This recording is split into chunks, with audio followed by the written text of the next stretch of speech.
It's like the genie's out of the bottle. And how do you put the genie back in the bottle? Hold the phone. Ontario is set to introduce new rules on cell phone use in the classroom, but experts say enforcement won't be easy. Welcome to Your World Tonight. I'm Stephanie Skandaris. Also on the program.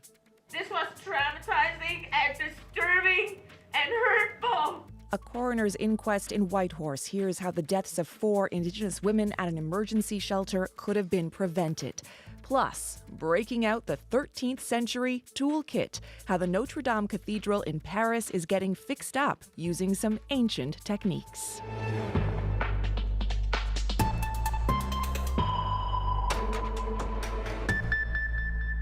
It's no secret. Smartphones have Canadian kids hooked.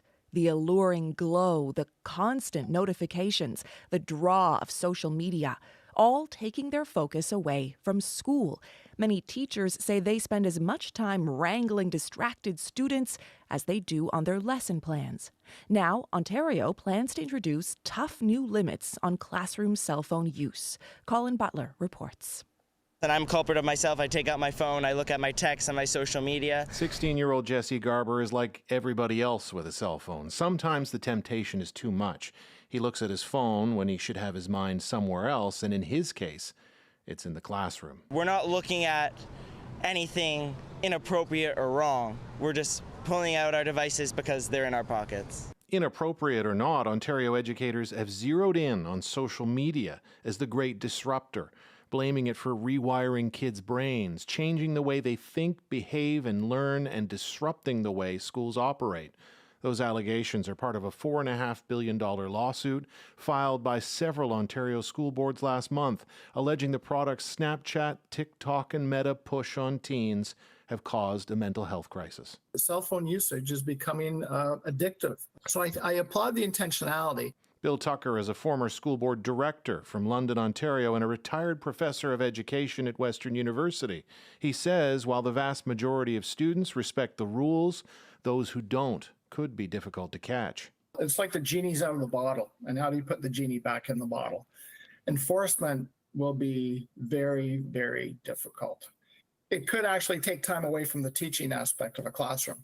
It's an idea being echoed by Ontario's largest teachers union. I fear that what's going to happen is it's going to be more policing by teachers and less teaching. Karen Littlewood is with the Ontario Secondary School Teachers Federation. She would rather see a grassroots solution than something imposed from on high. This should be actually a consultation, talking to students, talking to teachers, talking to unions, talking to trustees, talking to school boards, and to come up with a plan together, as opposed to coming out with what I assume is going to be a heavy-handed approach. What form Ontario Education Minister Stephen Lecce's new crackdown will take is anyone's guess. Existing restrictions on cell phones in Ontario classrooms have proven difficult to enforce. But a government source tells CBC News the new measures for keeping young minds on their teachers and off of social media will have teeth. Colin Butler, CBC News, London, Ontario.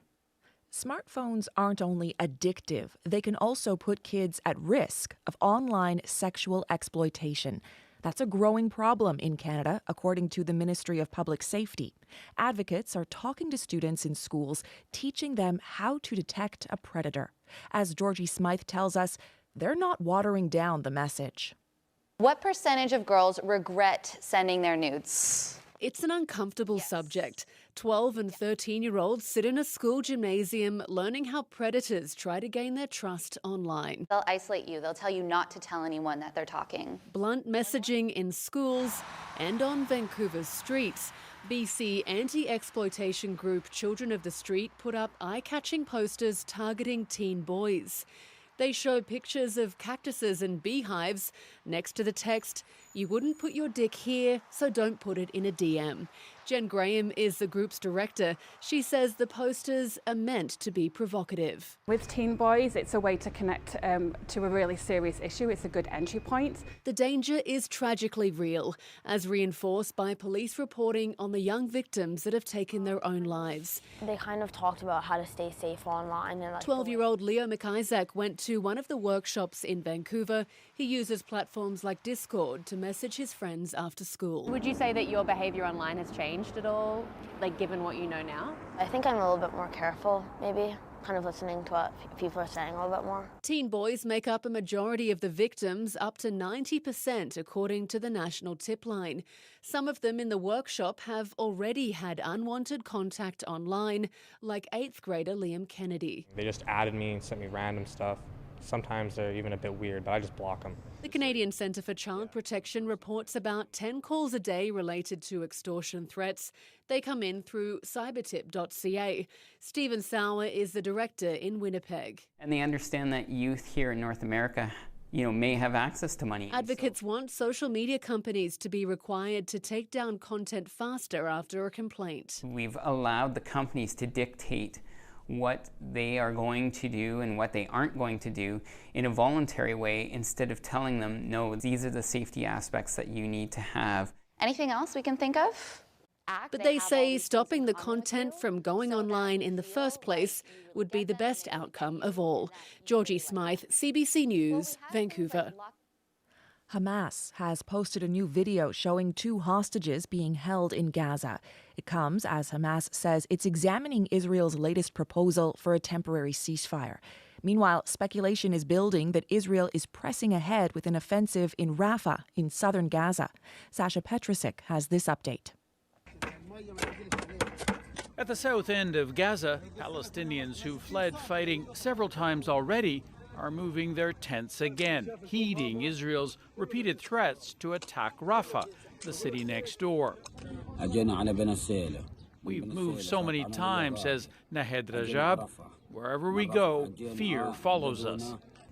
Today, Israel said it would put plans for a ground invasion of Rafah on hold if there's a deal with Hamas to release hostages. Those talks are continuing with help from Egypt. Hamas says it will agree only if Israel agrees to end the war. Israel is offering a temporary ceasefire. So far, though, there's no pause in fighting. In central Gaza's Nuseirat camp, they dig through the rubble after airstrikes there and in several other communities.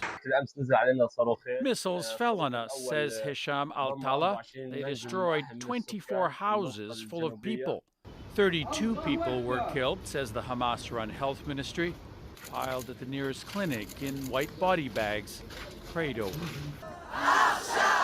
Grief in Israel, too, as thousands filled the streets of Tel Aviv, demanding an immediate ceasefire so hostages can come home. Anger at the government, say their families. Get out of government if you can't secure a hostage deal now. The bitterness grew today as Hamas released video suggesting 2 hostages are still alive, though it's not clear when the video was taken or under what conditions. One of them is Keith Siegel. His wife Aviva has led an outspoken campaign to get the hostages released. Keith, I love you, she said. We will fight until you return. 130 hostages remain in Gaza, though it's not clear what shape they're in, or even if they're alive. Sasha Petrusik, CBC News, Washington. We will sail! We will sail! Protesters in Istanbul, Turkey are demanding a group of cargo ships be allowed to sail into Gaza. The flotilla, carrying more than 5,000 tons of humanitarian aid, is sitting idle in the city's port. It was supposed to leave on Friday, but organizers say those plans were changed after an inspection they believe was politically motivated. The group includes a delegation of medics and activists from Quebec. They say they will return to Canada until the flotilla is cleared to sail. In Whitehorse, a coroner's inquest has been looking into the deaths of 4 Indigenous women at an emergency shelter between 2022 and 2023. The fact-finding mission ended Friday with the jury issuing 8 recommendations aimed at improving the shelter's policies and staff training. Virginie Anne reports, and a warning, the details in this story may be distressing.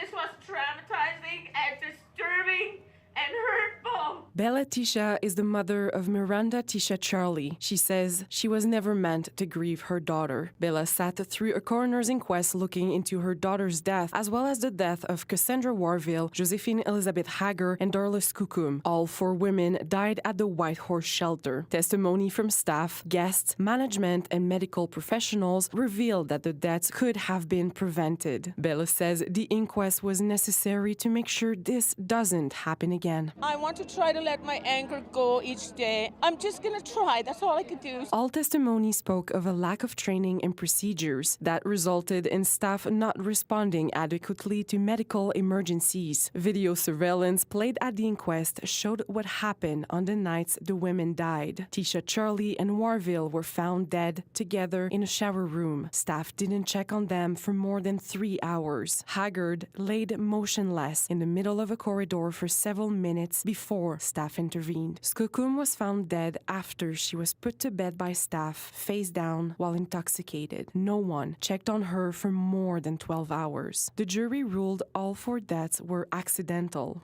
The verdict says Tisha Charlie, Warville, and Hager all died of a mix of alcohol and drugs, and that Skookum died of acute alcohol poisoning. Her body position, however, was ruled as a contributing factor to her death. It was obvious that you just can't, you're like 14 and 16 years old and you're out partying with your friends. What's the number one thing that you learn? Put your friend on the side, keep an eye on them, don't let them choke on their own vomit. Nicole Tom is the chief of Little Salmon Carmack's First Nation, which Skookum was a member of. She says the inquest exposed a harsh reality about the shelter and how Indigenous peoples have been treated.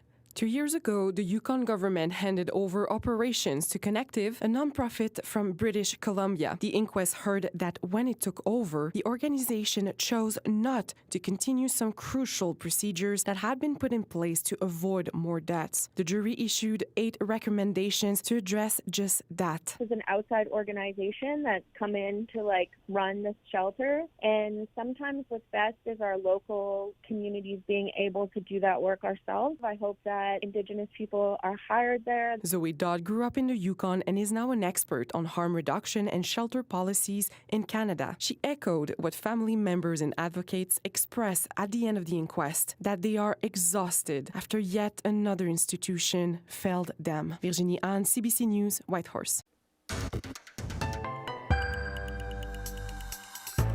Still ahead, Canada's largest documentary film festival hits choppy waters as the documentary industry in general faces an ocean of change. We'll dive into that story coming up on Your World Tonight. India is now in phase 3 of its weeks-long general election. A prominent Indian opposition leader is accusing Prime Minister Narendra Modi of using hate to whip up votes. As Modi continues his push for a 3rd term as Prime Minister, Rahul Gandhi warns his campaign is further dividing India along religious lines. Freelance reporter Neha Punya has more. Using religion as a tool to garner votes is forbidden in India's elections. But as the country moves into phase 3 of its long election campaign, religion is playing a larger role than ever.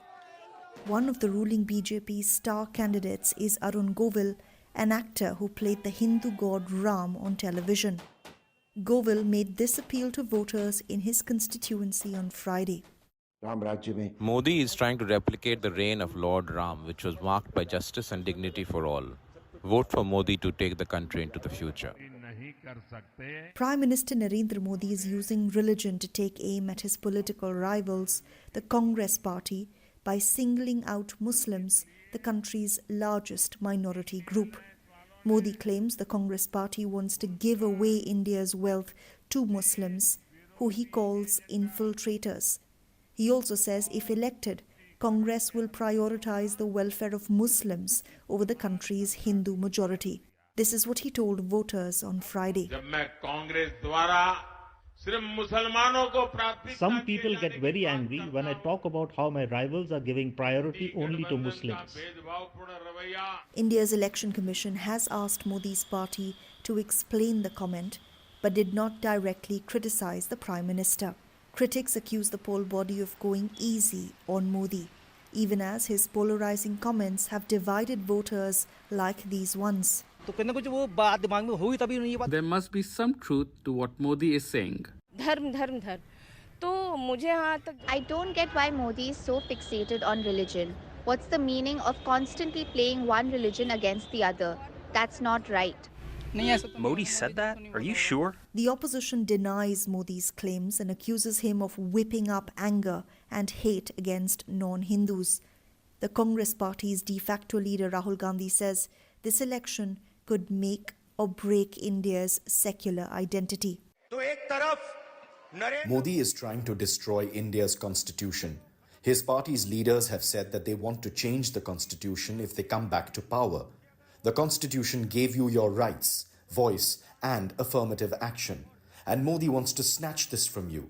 Congress is trying to save the constitution. India's mammoth election still has 5 more phases to go. Neha Punia for CBC News, New Delhi.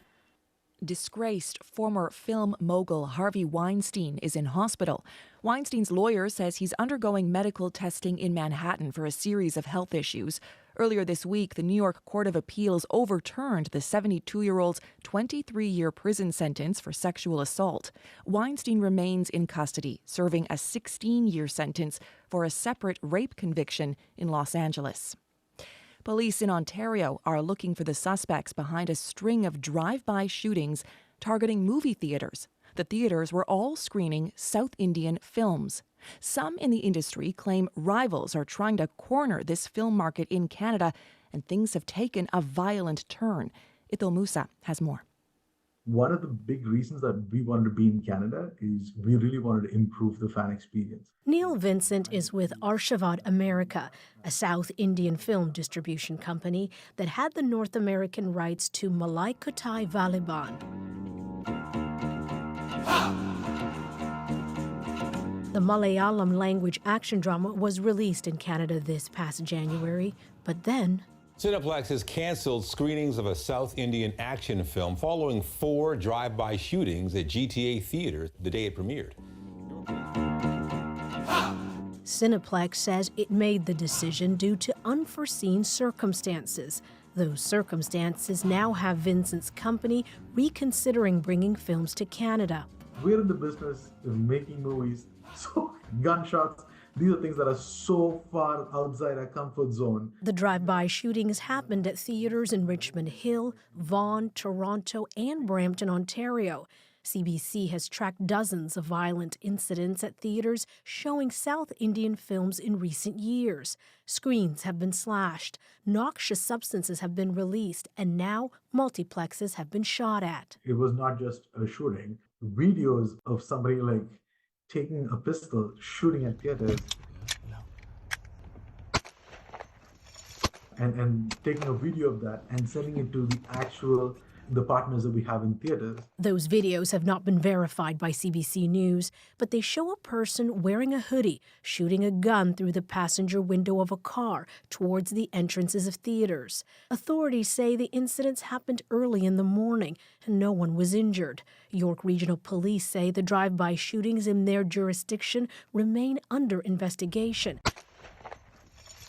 But the force believes all of the shootings were targeted and involved the same suspect. A group of people, players in the industry, are basically trying to consolidate the South Indian movies in their control. Salim Padin-Harkara is the founder of KW Talkies. He says he's received threats to not distribute certain South Indian films in Canada by competitors he believes intent on having them run in specific theaters. There seems to be a clear pattern of targeting these movies when it opens in a Cineplex or Landmark. Whenever I want to watch my most favorite South Indian movies, I have to venture out. I have to cross a border, go to US. Film fan Raj Nyananskaran in Vancouver says he's resorted to traveling to the United States to watch South Indian blockbusters because major multiplexes in Canada, which are easier to get to and have better amenities, are simply not screening them. I watch all the other movies inside Canada very happily, but my most favorite ones, South Indian movies. Unfortunately, I'm not able to watch any of those inside Canada. The Movie Theatre Association of Canada says it's tremendously frustrating criminal activity has prevented theatres from safely playing certain content. The organization says it's working with local authorities to make sure theatre employees and guests remain safe. Idil Musa, CBC News, Toronto. Canada's largest documentary film festival is underway in Toronto, but excitement for hot docs is more muted than usual.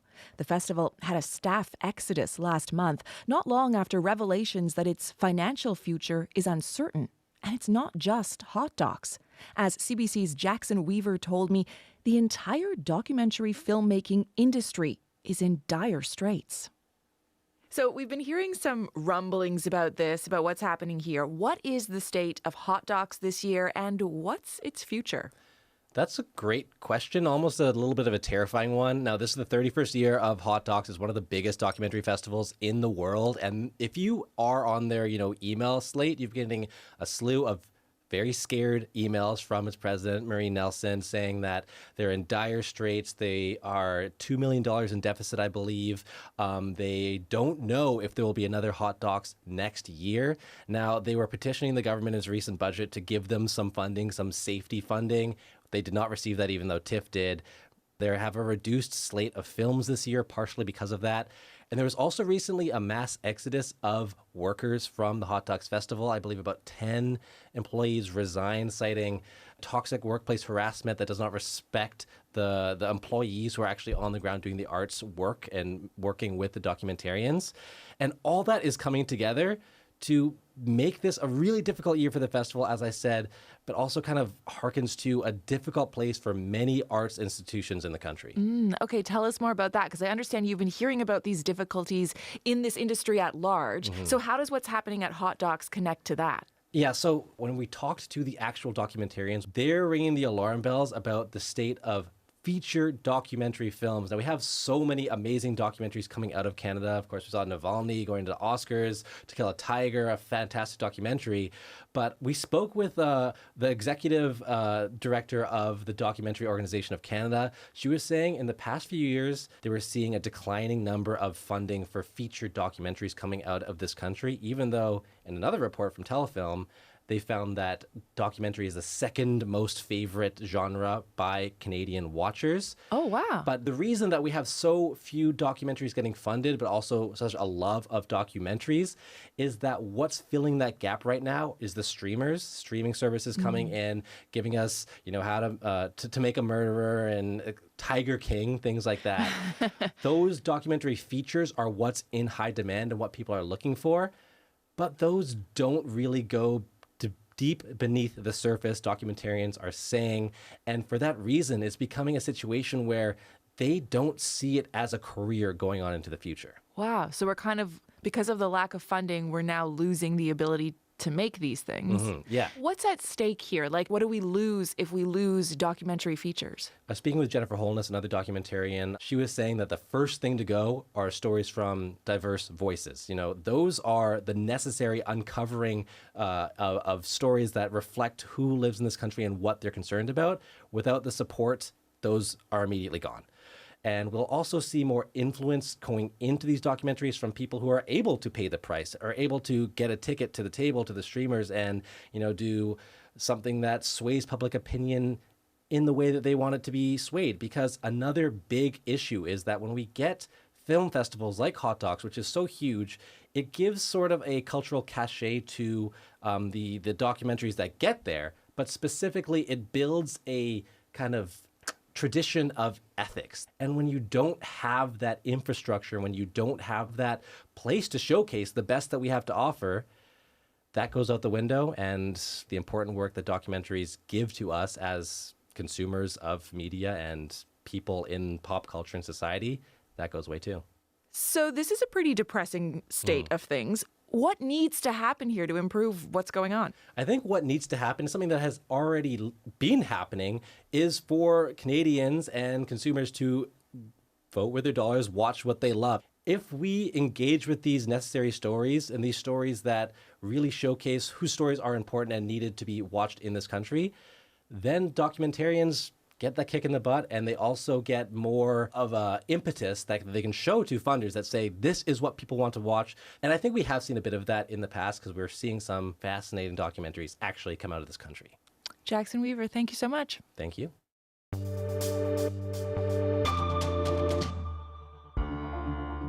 You are listening to Your World Tonight from CBC News. I'm Stephanie Skandaris. You can hear Your World Tonight and other CBC radio programs wherever you are on your favorite podcast app.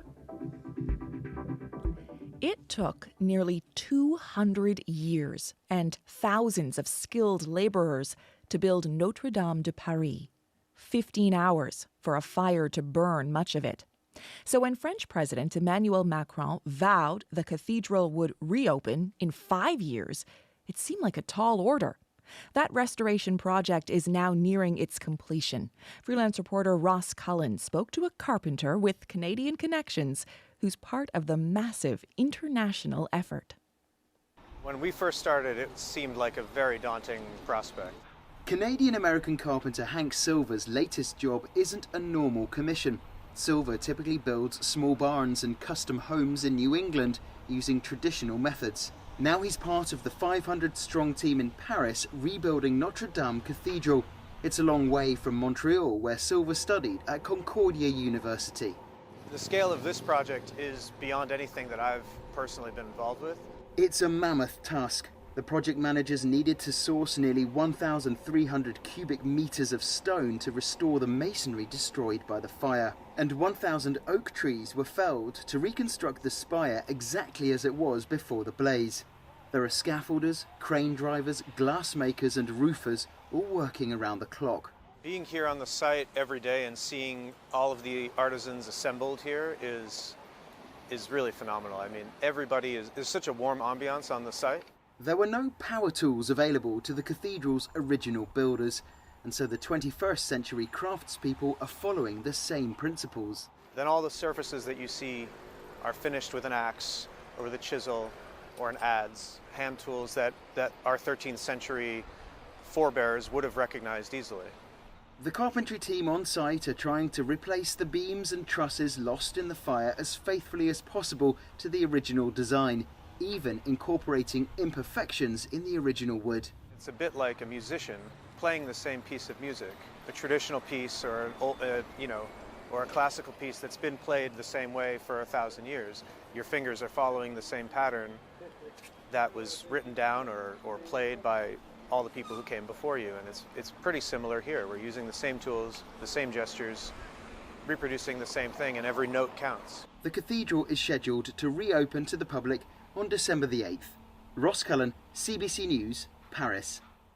I'm the bad guy. Duh. She may have sung about being bad, but Billie Eilish is trying to be one of the good guys for her fans. She's one of 280 artists to sign an open letter this week in support of the Fans First Act, a U.S. bill to prevent ticket scams and sky-high resale prices. Blink 3 times when you feel it kicking in that Lorde is another of the artists who have signed on, as well as Green Day, Duran Duran, and Cyndi Lauper. The letter says the current system is broken, that predatory resellers and secondary platforms engage in deceptive ticketing practices, and that those resellers should not be more profitable than the people dedicating their lives to their art.